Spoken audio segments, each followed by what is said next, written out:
Boa tarde, queridos irmãos. Que a luz do nosso Mestre envolva cada um neste instante. Que Jesus possa se fazer presente em todos os lares. Na tarde de hoje, temos uma reflexão pela nossa irmã Carmi Wildner. Ela que é trabalhadora da Sociedade Espírita de Auxílio e Fraternidade, coordena a área da família e também é diretora da área da família da UMIJUI, multiplicadora da Ferges nesta mesma área. Seja bem-vinda conosco, querida irmã Carmi, que possamos ter momentos de reflexões e aprendizado na tarde de hoje. Muito obrigada, Sueli. Boa tarde. Boa tarde a todos os amigos que nos acompanham na rede social da nossa Sociedade Espírita. E como a nossa querida Sueli já anunciou, já comunicou, nós vamos refletir um pouco nesta segunda-feira acerca de uma das campanhas da nossa Federação Espírita Brasileira, a campanha em defesa da vida. Mais especificamente, vamos conversar um pouco sobre o aborto, ou melhor, sobre a necessidade de nos convencermos, de nos conscientizarmos de que o aborto não, né? De que o aborto é contrário à vida. Vamos pensar então no início de que a vida vem de Deus. Nós aceitamos que ela vem de Deus, nós cremos assim?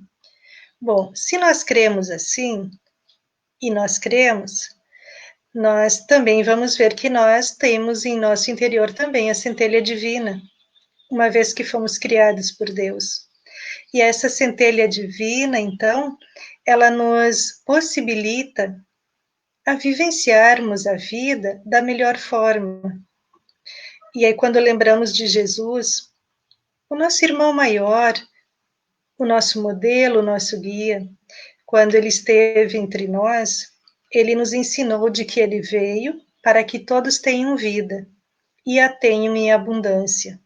Então, ele veio exemplificar para nós de que nós temos condições, sim, de viver a vida em abundância. Viemos de Deus, então, temos a centelha divina a nos animar, a nos dar condições de nos fortalecermos e enfrentarmos todas as situações difíceis da vida. Temos Jesus como modelo, como guia, e temos a partir dele também a garantia de que podemos viver a vida em sua abundância.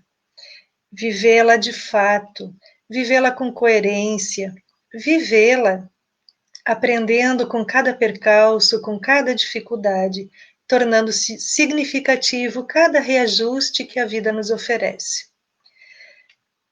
Antes de falarmos sobre o aborto, o abortamento, nós precisamos considerar um princípio da doutrina espírita, que é o princípio da reencarnação.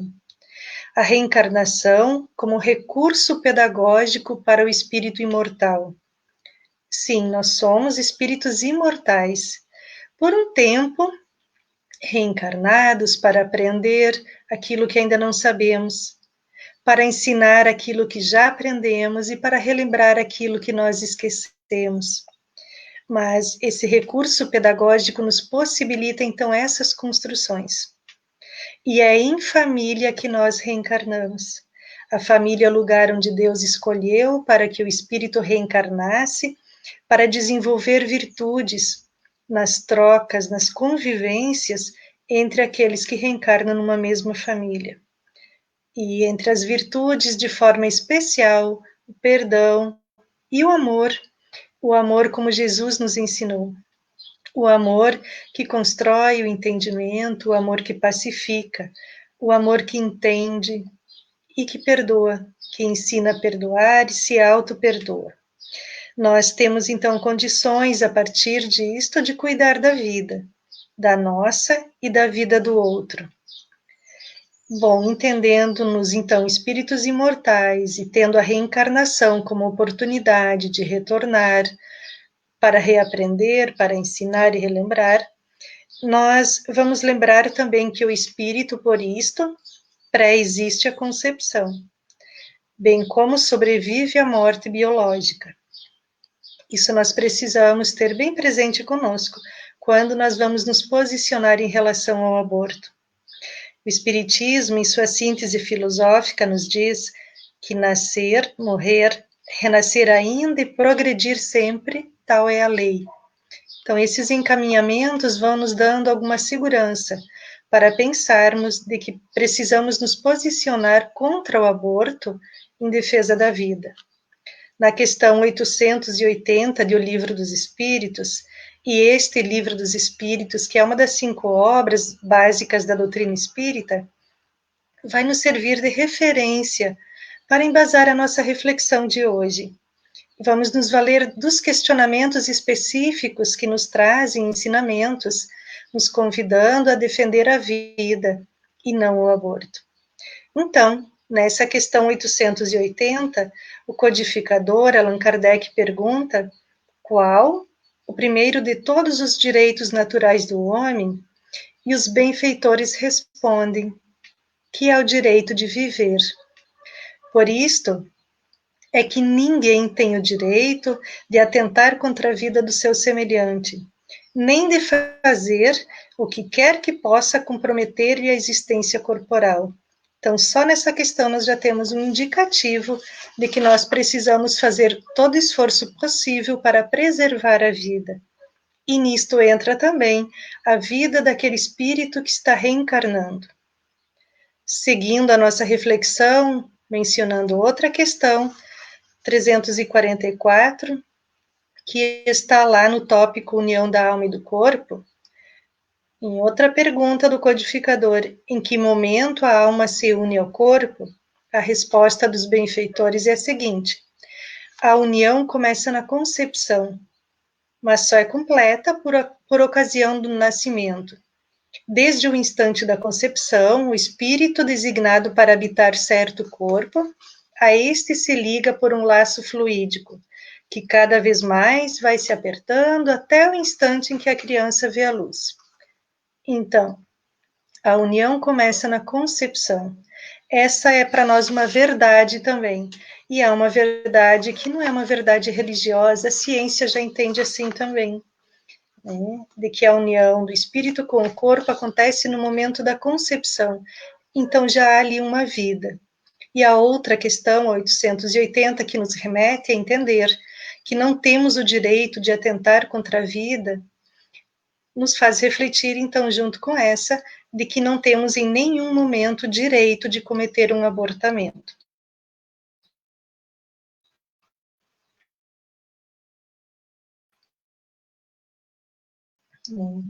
Na 350, constitui crime de gestação? Foi a pergunta formulada.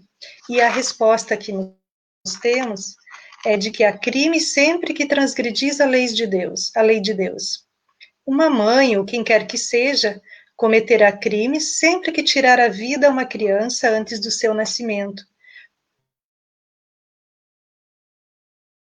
Porque, por isso, impede um instrumento o corpo que se estava formando.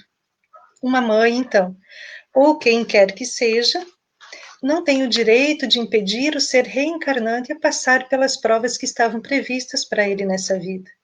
Provas, poderíamos dizer que são experiências necessárias para a evolução individual. E dentro dessas provas, nós vamos de novo encontrar momentos de construir as virtudes do perdão e do amor, de desenvolver a capacidade de amar. Abortando, nós vamos impedir um espírito a enfrentar essas provas, a vivenciar essas experiências e desenvolver virtudes. Além disto, numa reencarnação, o espírito também se torna propenso, se habilita a auxiliar o progresso de todos, através dos seus conhecimentos, através da sua capacidade de amar. Então, de forma enfática, novamente somos convidados a pensar de que o aborto não é permitido. Na questão 357, tem uma reflexão que, para entendê-la melhor, eu vou convidar vocês para fazerem comigo uma rápida viagem. Ou melhor, vamos imaginar o planejamento de uma viagem que faríamos. Vamos escolher um lugar. Pode ser uma cidade próxima, pode ser um país distante, pode ser um outro estado. Para essa viagem, nós precisamos nos preparar. Nós vamos nos aconselhar com outras pessoas, nós vamos fazer a mala, vamos pensar na nossa bagagem, nós precisamos pensar nas passagens, no transporte. Se formos sair do país, tem mais documentos a providenciar, inclusive o passaporte, se ainda não temos. E como vamos chegar até lá? Quem vai nos acompanhar, nos auxiliar? E pensando no destino da nossa viagem, quem vai nos receber lá? Como são as pessoas que estão naquele lugar, onde vamos passar uma temporada? Qual é o seu jeito de vida? Qual é a temperatura? Em que estação do ano estão? Como se vestem? Como é a alimentação? Como ainda não conhecemos aquele lugar, nós vamos buscar informações para melhor nos sentirmos quando chegarmos lá. E vamos criando expectativas, vamos construindo possibilidades. Essa viagem leva um tempo para ser programada. Se ela for rápida, uma semana, um mês, talvez um ano, precisamos considerar todas as hipóteses, todas as possibilidades. Um certo medo nos acompanha, porque há um pouco de desconhecimento, mesmo tendo informações, mas ainda é um pouco diferente chegar nesse lugar. Pois bem, chegou o dia da nossa viagem, então. Nós embarcamos, está tudo certo, tudo combinado, tudo aconteceu conforme o planejamento, né, com a nossa participação, pois era uma viagem desejada, esperada, tem um propósito nessa viagem de conhecer um outro lugar, de conviver, de aprender, de voltar diferente, de voltar melhor, de ser feliz nesse lugar. Nós embarcamos, né, com todas as nossas expectativas, com os nossos medos também. E meia hora depois do embarque, nós somos avisados de que a viagem vai ser interrompida. Ela não vai mais acontecer. Nós não vamos mais chegar no lugar planejado, sonhado, desejado. Como ficam as nossas expectativas? Vamos pensar um pouquinho em que sentimento nos move agora, nessa expectativa frustrada, né? Tudo que investimos nessa viagem, tudo que nós nos desgastamos, nos preparamos, tudo que deixamos de fazer para guardar dinheiro, para arrumar as condições ideais para viajar. Não sabemos ainda quando. Sabemos que essa viagem vai acontecer em outro tempo, mas não sabemos quando.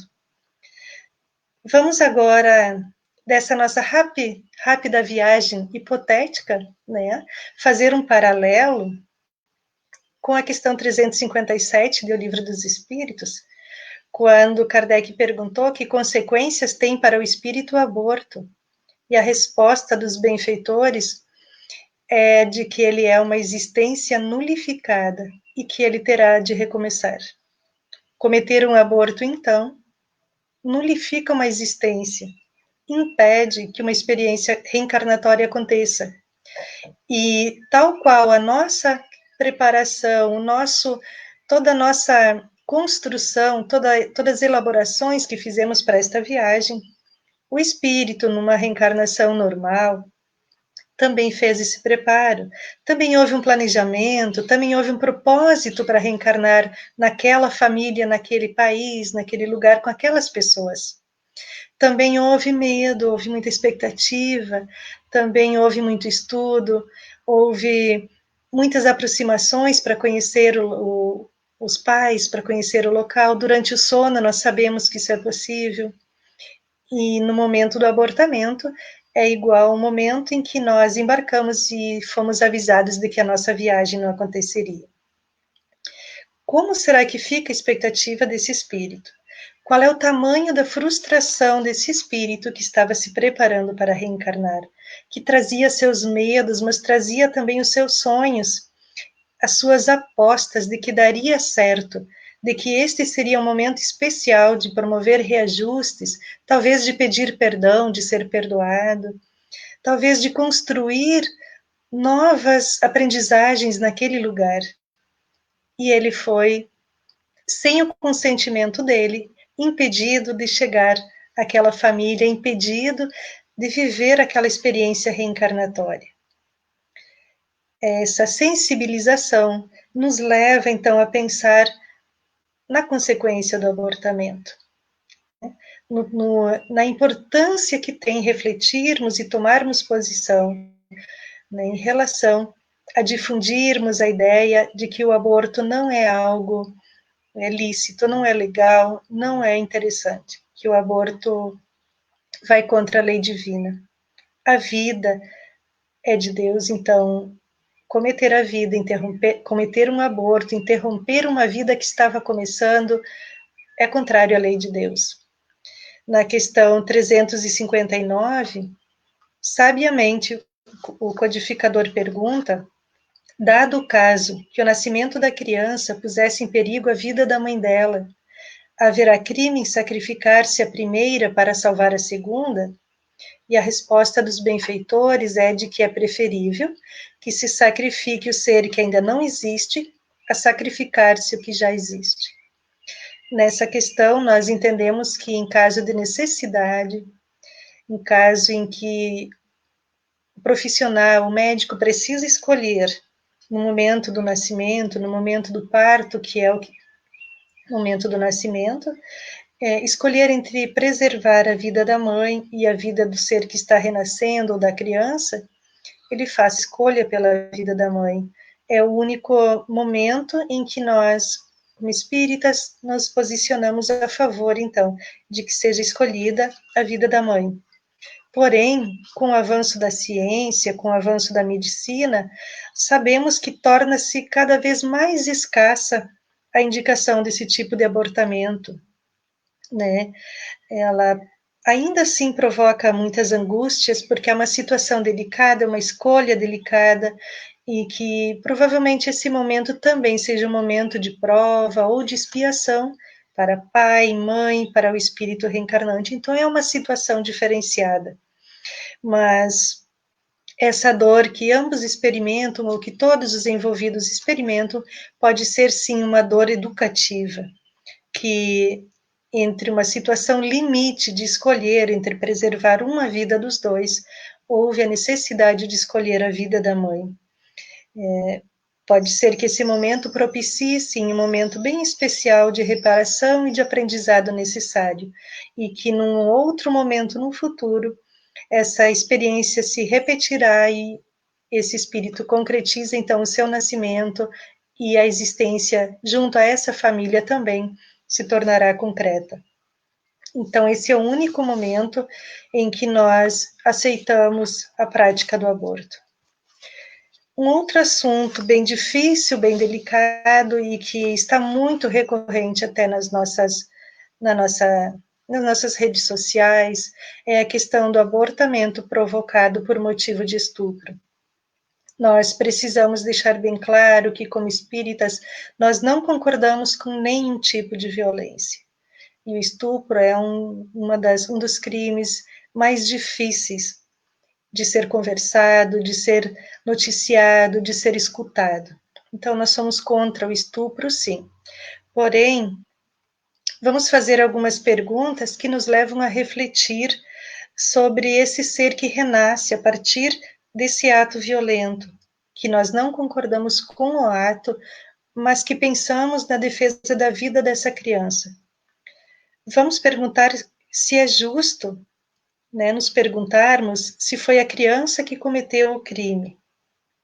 E por que, então, responsabilizá-la por um delito no qual ela não tomou parte? Certo? A criança não teve parte nesse crime. Portanto, mesmo quando uma gestação decorre de uma violência, como nesse caso específico do estupro, a posição espírita é sempre contrária à proposta do aborto, né? Mesmo que a legislação humana respalde. Nós entendemos que, neste caso, né? Quando a mulher se sinta sem estrutura psicológica para criar esse filho, cabe a toda a sociedade, cabe a nós, cabem aos órgãos governamentais ampará-la, estimulá-la à adoção, que pode ser um dos recursos que vai ampará-la, né? Oferecer para ela amparo psicológico, para que ela consiga trabalhar essas questões com ela, consiga levar essa gravidez adiante, entendendo que a criança não teve culpa, que ela não teve culpa, mas que com o amparo psicológico de profissionais preparados para isto, ela consegue evitar o aborto. Então, eu volto a repetir que o aborto é um dos crimes mais bárbaros, mais difíceis de se conversar, de se entender e de se explicar. Nós não aceitamos, mas nós, mesmo nesse momento difícil, somos a favor da vida e a favor do acolhimento da mulher que foi vítima desse crime, do cuidado para com ela. E a adoção da criança nascida, ao invés de promover a sua morte, é um dos caminhos para, então, preservar a vida dela. Se a mulher não se sente capacitada a ficar com essa criança, a cuidar dela, ela que possa dá-la para a adoção. Uma outra família, num outro lugar, vai cuidá-la. E ela também vai ser cuidada, com certeza, porque por isso que conversamos antes que há necessidade de que os órgãos públicos pensem em políticas públicas que amparem essas mulheres, que cuidem delas, que através da psicoterapia elas consigam elaborar essa situação, consigam tratar dos traumas emocionais e psicológicos oriundo dessa situação difíceis. O direito à vida, então, permanece acima de qualquer situação. O benfeitor Emmanuel, lá no livro Vida e Sexo, no capítulo 17, nos ensina que o aborto delituoso, ou seja, o aborto provocado, representa um dos grandes fornecedores de moléstias, das mais diversas etiologias e de obsessões catalogáveis na patologia da mente, ocupando vastos departamentos de hospitais e de prisões. Ele quis dizer o que com isso? Que, olhando para a mulher que comete o abortamento, vamos considerar agora só os aspectos emocionais e psicológicos. Sabemos que o corpo físico da mulher também sofre nessa prática. Mas vamos pensar, e tem relatos que comprovam isso, que a mulher que aborta, com o tempo ela passa a sentir remorso, arrependimento, uma dor íntima tão grande que não a abandona, que não deixa que ela viva uma vida tranquila e feliz. Ela sente culpa, desenvolve síndromes como a síndrome do pânico, depressão, umas dificuldades emocionais e psicológicas de difícil trato, né? Mesmo assim, nós nunca vamos julgá-la, nós não estamos fazendo julgamento, nós estamos trazendo informações para que todos pensemos sobre a situação. E tem um certo conforto de algumas pessoas quando dizem que a mulher é dona do seu corpo. Só que esse conforto é ilusório, porque mesmo se nós entendermos que ela é sim dona do seu corpo, entendemos que ela tem responsabilidade sobre ele. E tendo responsabilidade sobre ele, ela também tem responsabilidade sobre o feto que está no seu ventre. Então, mesmo nessa defesa de que a mulher é dona do seu corpo, nós precisamos defender a vida que ela carrega no caso de uma gestação, que às vezes não foi desejada, mas aconteceu por um ato irresponsável ou por um ato difícil, mas que nessa responsabilidade sobre ser dona do seu corpo, ela também está, nesse momento, responsável pela vida que carrega dentro dela. Então, ela também não está autorizada a abortar, a eliminar essa vida. E para essa mulher, né, nós precisamos também oferecer para ela novas oportunidades através da psicoterapia, se ela já tenha cometido um abortamento em outro tempo. vai surgir para ela, na sua história evolutiva, um momento de reparação desse erro, sim. E o trabalho no bem é um dos caminhos que mais facilmente reencaminha essa mulher de novo, né, ao equilíbrio, à tranquilidade, quando ela passa a sentir o arrependimento e o remorso por ter cometido um abortamento que cedo ou tarde vai aparecer na sua vida. E esse trabalho no bem pode significar o acolhimento de alguém, de alguma criança, pelas vias da adoção. Ou então o acolhimento que não seja na sua casa, mas que seja através de visita a lares, onde crianças esperam um momento de carinho, de acolhimento, de afeto. Lares de idosos, se interessar pela vida do outro e desenvolver um trabalho voluntário vai reabilitando esta mulher de novo. E, ao mesmo tempo, precisamos lembrar também de todos aqueles que estão envolvidos junto com ela nesse processo. Muitas vezes a mulher não decide sozinha, ela decide influenciada pelo companheiro, pelo grupo social, pelos amigos, pela família. Então, há para ela alguns atenuantes e a responsabilização de todos os que se envolveram nessa história e que provocaram o aborto junto com ela. Nós temos nos centros espíritas o acolhimento na evangelização da família, que são grupos de família que se reúnem para conversar à luz da doutrina espírita e esclarecer também, né, esses assuntos, e onde essa mulher que está em vias de cometer o aborto é acolhida e pode ser cuidada, ou que já tenha cometido, pode ser acolhida também, será acolhida também, esclarecida, e poderá sair desse lugar de sofrimento e construir novas possibilidades de fazer melhor. A prece é um recurso valoroso que nós temos também, quando estamos na iminência de cometer um ato difícil, como é esse do aborto. Erguer o pensamento até Deus e rogar o seu amparo. Naquele quarto secreto que Jesus ensinava, que não é nada mais do que o nosso íntimo, recolhermos-nos a esse quarto íntimo e falar com Deus, rogando alternativas, rogando o socorro dele, é um dos caminhos que nós podemos adotar quando estamos passando por dificuldades. O Evangelho no Lar, que é essa prática que nos convida uma vez por semana a nos reunirmos em família para orarmos, para pedir o amparo dos benfeitores de Jesus, também é uma valiosa oportunidade de nos tornarmos mais fortalecidos na fé, de enfrentarmos melhor essas situações.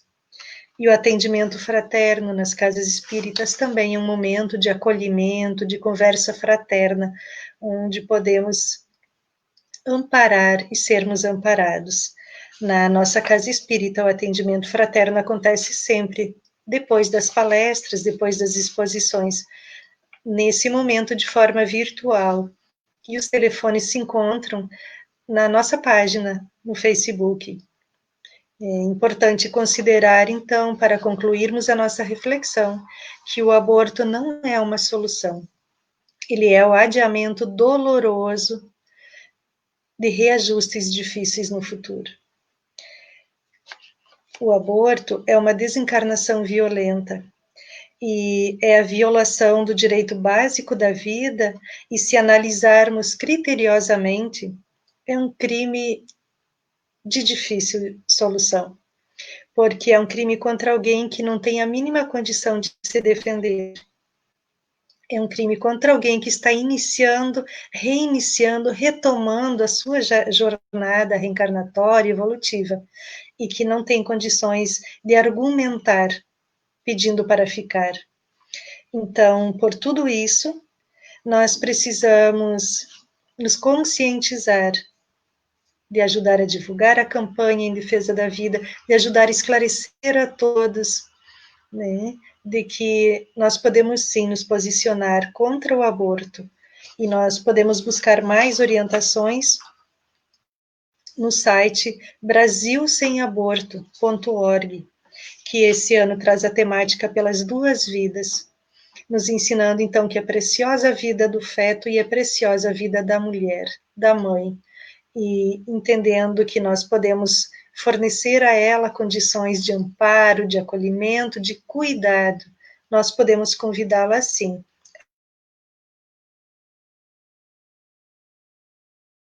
A não cometer o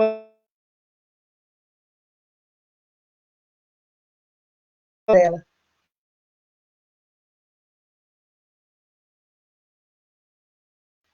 Que com graça, busquemos mais informações da doutrina espírita e através da educação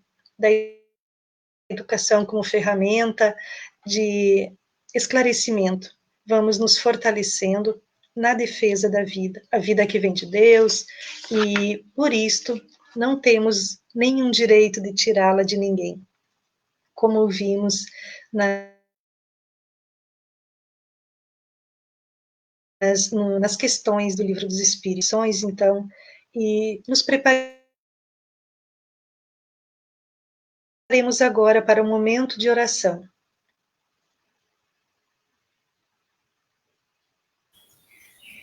Eu vou chamar nossa querida irmã Suíça no final da nossa exposição.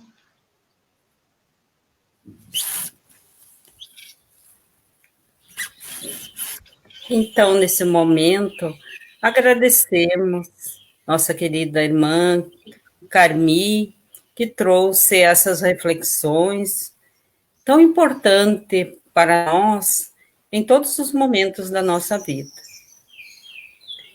Antes de realizarmos nossa prece final, quero dizer que temos ainda atendimento fraterno, que podem ser feitos pelo WhatsApp, pelo telefone, nos números que constam no convite e no nosso Face da casa.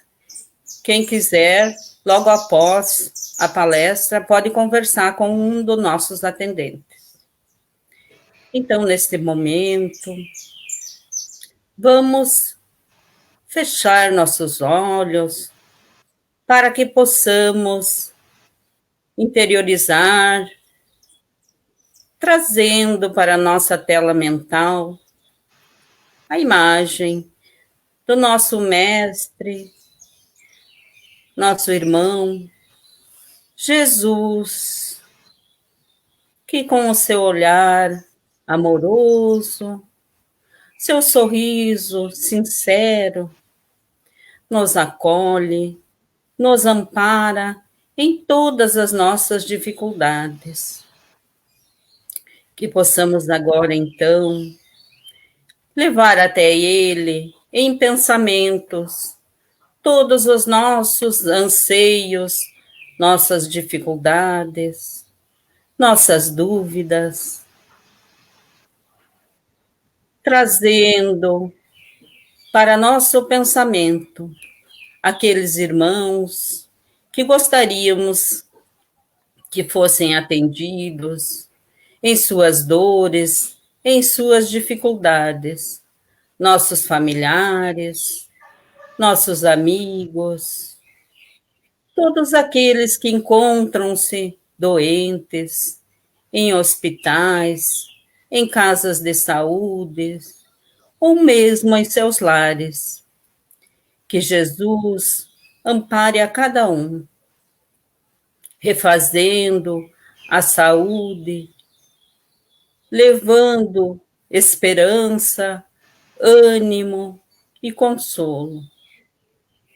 Rogamos ainda por nossa pátria, por nosso Brasil, por todos os governantes que possam receber auxílio, intuição, para as melhores medidas que levem a paz, a saúde e o conforto a todos os brasileiros. Que possamos todos nós ter uma excelente semana e que Jesus fique conosco em todos os dias. Agradecemos a atenção de todos. Uma boa semana para todos.